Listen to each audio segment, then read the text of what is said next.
Welcome to the KP Podcast, where we talk about the business of real estate. A podcast about leveraging opportunities, growing your business, and experiencing financial freedom. Here are your hosts, Keith Anderson and Peter Cambucos. Welcome to the KP Podcast, guys. We're coming to you live from the forum today. I've got Keith sitting here with me, and I am Pete. And we are coming off quite the performance. Right before we turn these mics on, we were talking about Keith's performance last night, guys. We were at an event, trivia event, Family Feud night. First place winner of the trivia round. You did. Movie 80 trivia. people. I will give him that. He won the movie trivia. Number one. And then, guys, we played Family Feud, okay? And you guys ever watch Family Feud when Steve Harvey gets those ridiculous answers and he just goes silent? He's looking at the audience, slapping his leg like, what did I just hear? Yeah. We had several of those moments with Keith last night from our host, from our MC. So much so that last question, he's like, I don't even know if I want to ask you to answer this question. I did it for the gram. I did it for the channel. I do think we'll have some clips of that, so God. You guys might get to experience a little bit of that. It was a lot of fun. Please help me out. A vase is art. It is. It's the same thing. It's an artistic item. It doesn't matter. Just wait till you guys hear this. That was the most ridiculous one of all, I think. But anyways, that's coming. You guys will see some clips. Super cool topic today. We've been getting a ton of feedback and questions on this, and we want to dive deep on how you choose a team or a brokerage and what route you should go for your career and what this looks like. It's a consistent question no matter what the market's like, no matter where we're at. And it's something we weigh all the time. Like, what should you do and how should you go about doing it? Yeah, what's important? What are you looking for? So it's that time of the year, right? Beginning of the year, people are making changes right now. So there's quite a few things to consider, guys, when you're looking at that. So I'd say let's dive right into this here when we go, how do you choose a team or a brokerage? What are you looking for? What are you asking? And then we'll talk about at the end, a little bit of team versus individual, who might be good fits for what and how that looks. So one of the first things, and I would say this one right here, we probably hear more than anything of when people make a move. Yeah. The support that you get. Okay. And so whether that's a brokerage or a team, it's, do you have access? Is there people there that can help you? If it's a brokerage, do you have access to managing brokers or designated brokers to help you ask questions? Is there staff there? Are there sales managers there? Are there people around? Is there someone to help you? Are you getting the help you need when you need help? Yeah, most of the best teams or brokerages, they're going to have a system in place to help orchestrate that, right? Like you have your choice, right? You can join a really small team or a really small brokerage, and you're going to have to rely on whoever that leader is for that support. As brokerages and teams scale, they use systems and processes to help give you that 24/7 type feel. That might be a frequently asked questions page or a training outlet for support on specific issues, a broker hotline, things like that. They happen to help us grow. So if you're looking at a medium-sized brokerage or team and they don't have that support metric in place, that should be something of a red flag. Like you should see that and be like, okay, I'm worried that if I get caught on a deal, how am I going to get some help or how am I going to get this done? Yeah, and I would say conversely to that, it doesn't mean that one size is better than another, because you have a lot of people out there who falsely think, oh, well, if I go to this really small brokerage or this really small team, I'm going to get this individualized attention. That might be true. It might not, because now you've got one fail point, if you will. If you've got one broker overlooking a very small brokerage, maybe that person's going to be able to help you. What if they're not there? What if they're on vacation? What if you can't reach them? What if it's an emergency?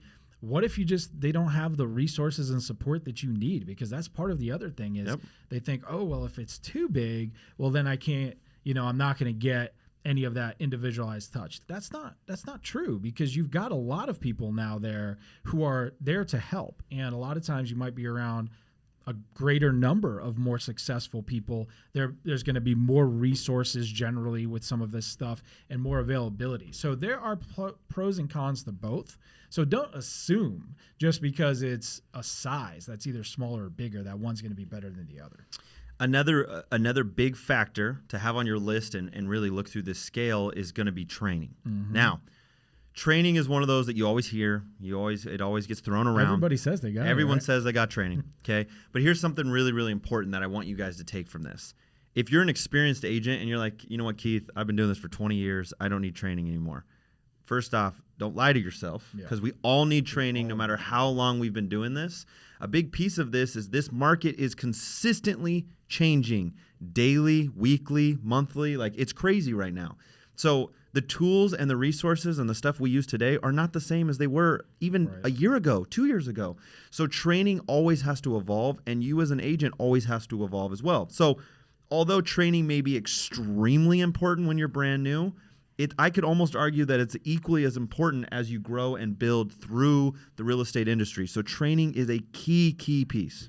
Yeah, and I would even put a little teaser out there, guys, for our next episode to say, I think we have seen a fundamental change in our market that we have never seen before since we've been looking at real estate, guys. So something people have never seen in their careers. We're going to leave it hanging for what that's going to be on the next episode, but I think there might be something in there to talk about, and this is exactly to your point. It'll be a good one to tune into in a couple weeks. So, guys, this is key. So training, what kind do they offer? How often do they offer it? Okay? And is it actually valuable? Is it the same reoccurring stuff, or does it evolve? Does it change? Does it actually help you grow? That's all very, very important.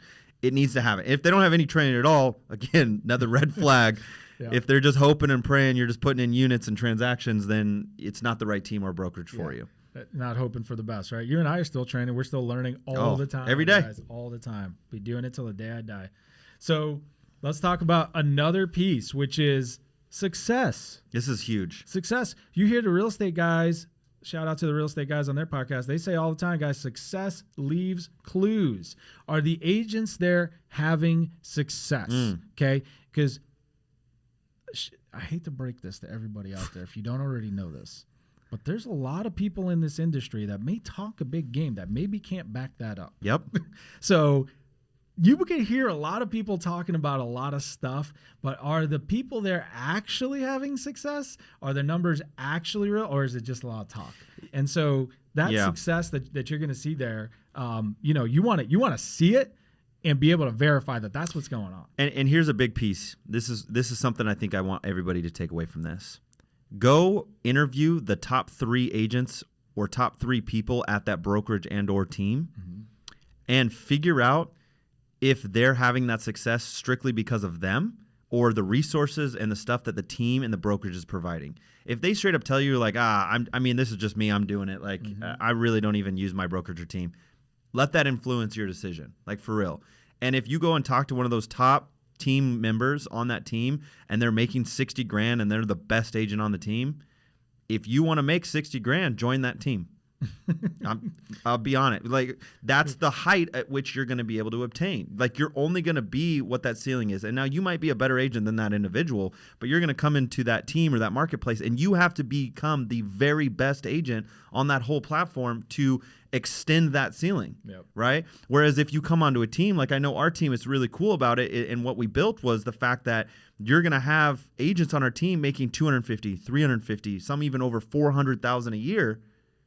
That's a team I'd want to work for. And you know your ceiling, you know that's obtainable. So just think about those things. And like you said, you can talk to that person because they're sitting next to you, right? It's not just this, somebody said something. Well, who is this mystical 350, 400 gear guy on this team? Oh, he's sitting right there. Go talk to him. So don't just rely on what whoever you're interviewing with or talking to just take their word for it. Go and meet with the best agents on that team or brokerage and ask them, what are you doing?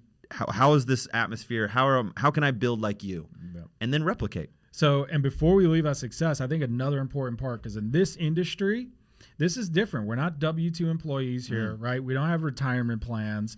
That's a big thing for realtors. So, are there resources? Are there mentors there? Somebody helping you with a strategy for an exit plan? Do you plan to show houses forever? Okay. Is there a way that your team, your brokerage, somebody might be able to help you? Again, someone who's done it, guys. Don't follow people that are where you want to be, not somebody that's just telling you something. 100%. So find people that are doing what you want to do and where you want to be. Can they help you figure out that strategy of how do I exit this business with a retirement plan? How do I set myself up with some income streams? How do I make sure that as I progress in my career, I am preparing for my future so that I don't have to be in a position? You can do it as long as you want. But that's different is having the choice and having to, because you never had any exit strategy set up or any planned with that. So that's a big piece of it too, because there's not a lot of that in our industry. So finding people that have that piece, and there are teams and brokerages that have that piece. It's something we work on. That is important. It's somebody that's saying, hey, it's not just transactional, guys. We want to go to a bigger picture here. All right, this next one, guys, this is a key one that you hear a lot, but it's hard to evaluate at first, right? And it's hard to see, and that's culture. Yep. You want to join a place that you still want to be at 6 months or a year from now. If you go in saying, man, it feels dead in here, or if I feel uncomfortable, or I don't really like anybody, or these people aren't very nice. Like if you have that vibe or that culture right out the gates, it's only going to get worse. Like it's not going to get better. You should want to love being at the place that you're at. You should vibe with the people. You should enjoy the culture, want to do life with them. So some of the cool things for an example is it goes beyond work, right? Do you do activities with some of these people outside of that atmosphere? Are you more likely to be a part of their trainings and their exercises because you enjoy showing up at work and being a part of it? If you don't have that component, if that team or brokerage doesn't act with integrity or act with that moral standard that comes with culture, you're going to create a bad environment for yourself. So make sure it has that cultural piece. Yeah, and part of that, guys, is it's going to bleed right into your business 100%. Yep. Is it positive? Are these people growth-minded? Like, are you doing stuff? Because, if you equate it to sports teams, right, how many times have we seen a team out there that's got all of these stars and superstars? Jets. We're going with Jets here. I'm thinking more of like a Yankees or a Dodgers type where they buy a bunch of players, Good right? teams. Buy a bunch of players, but they didn't win it all. Well, how come? Because you still have, that team ability, the culture meshing together, and if you see that on some of these teams, and if that culture and that team portion, if these guys aren't working well together, then everybody doesn't have as much success. When you've got everybody kind of pulling the same way and you've got a positive environment, everybody's trying to make everybody better, man, everybody does better, and you keep moving forward together. I will say that winners find a way to win. Yep. They know how to win. They believe they can win. They just win. Like, so it's not a question on whether or not it's going to happen. They just win. And so I think it's important to remember that if you're surrounded by people that are used to losing or used to not doing well, guess what? You're going to create that same culture in your own lives, in your own business, and so forth. And so just look for a winning culture that believes in growth, that believes in building and growing, and you'll do the same in your business. Yep. Splits. Oh, my God. The epic splits comment. Yep. Here it is. Oh, which one's the best splits? I don't know. It doesn't go ahead. I was going to say, and be cautious, because we ride on both sides of this fence here. Don't let people tell you splits don't matter, because that's not true either. That's why we put them on here. It does matter. Absolutely. Splits matter. And if someone says you shouldn't join a team or brokerage because of splits, they're hiding the fact that they have the worst splits in the industry is probably the case. But splits do matter. Percentages in business, at the end of the day, it's a numbers game. It has to make sense. Yep. It has to be a win-win for both partners in order for a partnership to grow and succeed. However, don't let that be your first factor. Don't let that be going in like, well, if the splits don't matter, nothing matters, right? At the end of the day, every type of split structure can create an environment that may make sense. Yep. So it does matter. However, don't let it be your sole decision-making process. Right. And I think to expand on your point, this is exactly where I was going, which is know the value, not just the price. I love that. The old quote is everybody knows the price of everything and the value of nothing. So like you said, it's like, okay, well then if this wasn't true, well, let me just find the brokerage or the team with the smallest splits and whatever place is the cheapest, and I'll just go there. Well, that doesn't make any sense, because if you're going, like we always say, hey, 100% of nothing is still nothing. Like it doesn't. Yeah. You have to know the value. Like, what are you paying for? It's the same concept in anything else in life. Why doesn't everybody just pick the cheapest car or the cheapest attorney or buy the cheapest food or, anything? Yeah. It could be anything. The point is, what is the value? And to Keith's point, of course the cost matters, but what's the value you're getting? Yeah. So it's not just, okay, this one's too expensive or this is the cheapest and therefore I make my decision. No, there's a lot more to it. So yes, the split absolutely matters, but what matters way more, what am I getting for what I'm paying here? I love your food analogy here, and it works so good. So those of you guys out there that are organic food shoppers. Yeah. Right? You got a pack of strawberries on one box and a pack of strawberries in the other ones. One's organic, one's not. And it's like $5 difference. Mm-hmm. It's a big difference. And some of you guys would think, organic's a scam. Whatever you guys want to say. Half of you each guys, his own. That's exactly. cool. That's up to you on determining value. However, half of you guys go and grab the $5 more expensive box of strawberries because it's organic or because of whatever other factor there is.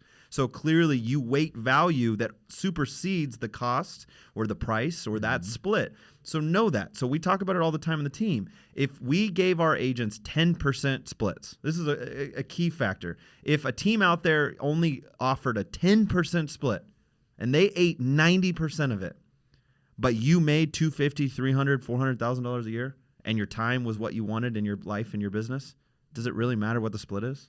No, it doesn't. Because think about it. There. If you're getting 10% splits, but you're selling $5, $6, $7 million houses, if that was the way that the value mattered, it doesn't matter then. You're living in the box that you should. Or vice versa, you got so much business done for you on your behalf. Like, it all matters on value, guys. Mm-hmm. Like, just don't weight that number and be like, oh, this team sucks or this brokerage sucks because they're charging more than somebody else. Does not mean that. And don't go, to your point, don't go with the false narrative that, well, that team is taking this massive split. That's because they're doing all of that. It's like, are they really? Yeah. So that's the whole point. Like we said, know the value. And so are you getting, because sometimes you're going to pay that split and you're going to get a ton for it and the value's totally there. Sometimes, as we've seen with some teams out there that give a bad reputation, their splits are massive and there's not much coming back, right? And so you have to weight those because they are both. There's great ones out there and great brokerages and teams, and there's ones that are not great. So let's dive into a little different sidestep of this same conversation. And obviously the team in the brokerage convo is going to come up a lot, like where should I be? And there's going to be different decision makings outside of that, obviously. But when it comes down to it, we're heading into a different marketplace. We're heading into a different environment. And the question keeps coming up, why should I join a team or should I just go as an individual? Like what really is that value difference? Like what is the reasoning between one way or the other? Yep.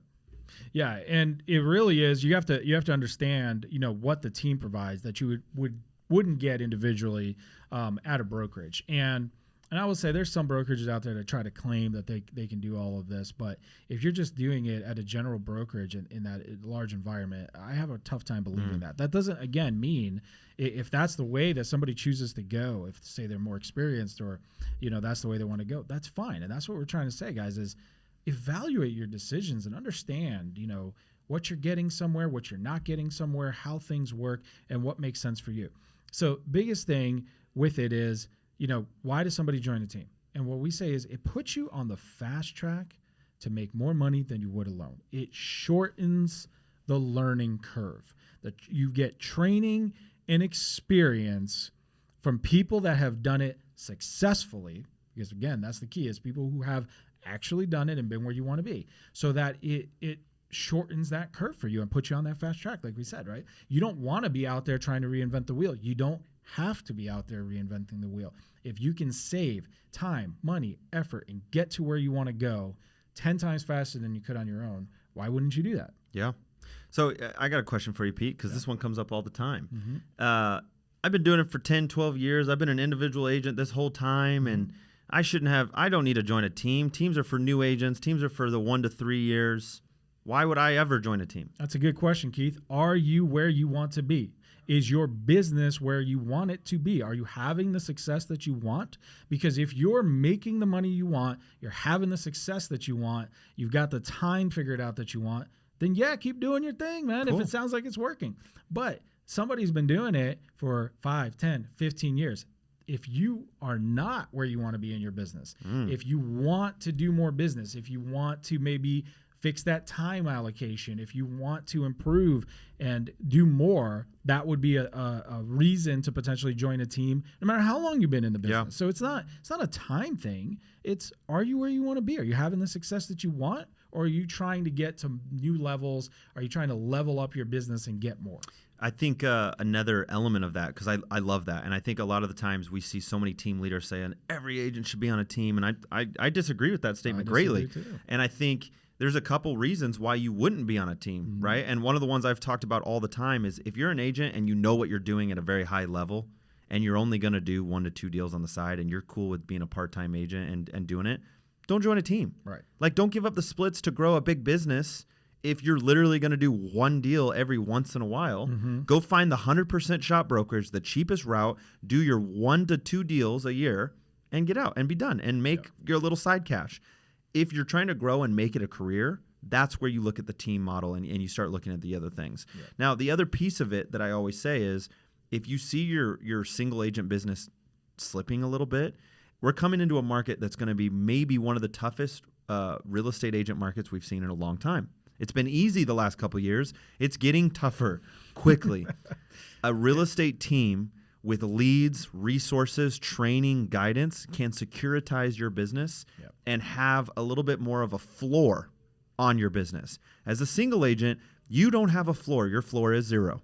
That's the way that it is. Right. On good teams, you have a standard floor based on leads and opportunities that are presented to you, which gives you some sense of security for your business. Right. So think of that as well. Like you said, you've got access to this additional lead flow, deal flow that you wouldn't necessarily have on your own. Relationships that are there, and I like how you put it, to put a floor in that. You know, it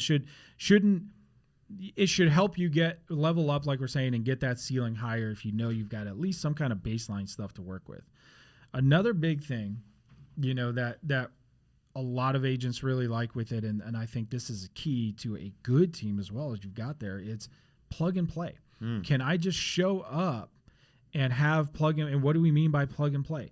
What's my team providing for me? We've got they got my marketing items, listings taken care of, transaction coordination, you know, maybe my open house kits if we're doing that, vetted partnerships, which are, I mean, let's be honest, guys. Like I always say, the partnerships don't matter until they matter. Doesn't matter what title company that you are working with until there's a problem, right? Doesn't matter until it matters. Yeah. So you've got teams that have vetted these and have strong relationships. So you've got all of these pieces where you go, okay, I can show up, get into this training, put the work in. There's a pathway. There's those systems. There's those processes there. There's these resources here. Plug and play. I'm ready to go.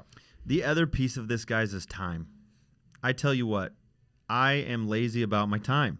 I am. I'm here to say it first. Well, maybe you just value it differently. And you value certain things. I don't want to waste time. The one big pet peeve I have, like one of my biggest, is time efficiency. Like I hate wasting time or spending time on things that someone else could do better than me. Yep.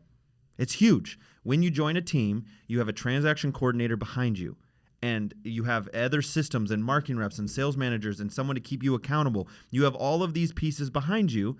And sometimes I don't want to keep myself accountable. I want a partner helping me do that. Yeah. Sometimes I don't want to do paperwork. In fact, that's all the time. Mm-hmm. And in this situation, I have a transaction coordinator behind me that's better at me than that. Like, they're really good at that task. Why would I want to do it less efficiently when I could be out doing my strengths, like going to getting deals and creating transactions? So think about it. It's beyond just the split concept of things with a team. It's if you're doing the highest paid job on your business possible, which if you're a great salesperson, it's lead generating and creating relationships, then wouldn't you want to do that 100% of the time and let the things that don't create money be offloaded onto people that do that for a living and are really good at that? So think about that. Your time efficiency goes way up, and it should give you time back. So if you're joining a good team, like, they should be giving you your time back. It should be. And not only that, I want to take it a little bit different as well, which is something that people don't think about with time, because everything you hit on is 100% true, and you hear people talk about that thing. I want to give you a little bit of a different perspective, going back to that training and people having success, okay? And the example we always use is open houses. How many times have we run into people who go, I've done 40, 50, 60 open houses. I've got nothing. They suck. They suck. They don't work. And so you sit here and let's bring it back to the time. So now you're taking time away from your family, your friends, your recreation, whatever you want to do. And you're going out here on a Saturday and spending 4 hours, 8 hours doing this, and you're not getting anything. When you step into a training with a team that has success on these, that says, this is how you run a successful open house. And yeah, there's a big difference. If you guys don't think so, you ain't doing them right, because there is a right way and a wrong way. And it's not a little difference. It is a massive difference. Huge, huge difference. And if you're doing that all of a sudden, then you are using your time more efficiently. Yep. All of a sudden, maybe I don't have to do as many because I can get a deal out of every 1 or 2 that I do, as opposed to this is legitimate. We've talked to so many people. I've done 20, 30, 40, 50 and can't get a deal. That is insane. That is insane to me. You should not be doing them like that. That's not, something's not working there. If you're doing that, go join a team, please. Yeah, please, please, for God's sakes. Stop wasting your time. Exactly. So I think that it's so key that they need to have the things that you could not get individually. And a big piece of that, probably one of those other big factors, is leads, guys. Lead flow securitizes your business. We talked about it a little bit. Yep. It helps give you a floor. And there are lead opportunities that you can get on a team that you otherwise would not get. Big teams have opportunities to create relationships and partnerships to generate leads for free to you and take it out of the end of the split. They pay for it. They can handle all the upfront stuff. They can handle the coordination of it. They can lock in those relationships and make the leads better, right? Whereas if you're an individual, you might be paying cost per click and you might struggle through that process. And even then, you're not even going to have access to certain leads. Like we see Zillow and some of these other platforms, they're only partnering with the best and the strongest teams in the Valley. And that's something that you would not be able to get if you weren't on a team. You have access, not only the money that you have, but again, back to the time. I think people, for some reason, agents don't factor that in. They go, I have to pay a split on that. It's like, okay, but if you didn't have that lead source, sure, you save the split. But now you've got to go spend your own time and your own money trying to get leads that may not be as good, as opposed to, what are you paying this split for? Well, the time, the money that it took to get that fund. It's like otherwise you're doing your own marketing and trying to do your own stuff. You're still paying it. Which you could. Just pay differently. You absolutely could. But to pretend that you're not paying it, and this is what amazes me with agents is, oh, well, then I don't have to pay a referral split on a lead. You still paid a whole bunch. What are you talking about? You might end up paying double just because of the way you're factoring it out. Guys, this is a business. Let's figure out how those numbers work and look at those things. So, and again, I think the last piece we touched on the brokerage side of things, you join a team for culture. Yeah. As an individual, you're not going to have that unless you really love your dogs at home and you're whatever you're doing individually. Absolutely. And we talked about, like you said, the positive culture and the success and all that. But guys, remember this.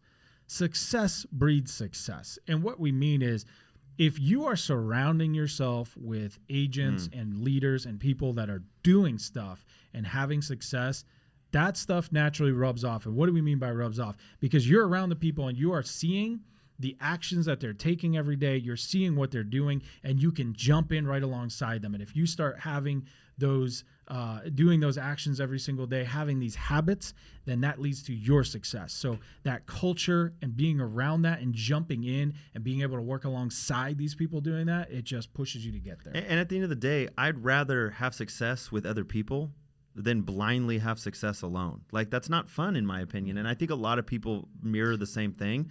I would rather have success with others and feel that energy and have it carry on, because you can only be so successful individually out in the dark by yourself for 6 months, a year, 2 years, and you're consistently looking to scratch that itch again and be around people. So it's beyond that. Having success together on a winning team is so much more powerful at times than just doing it alone.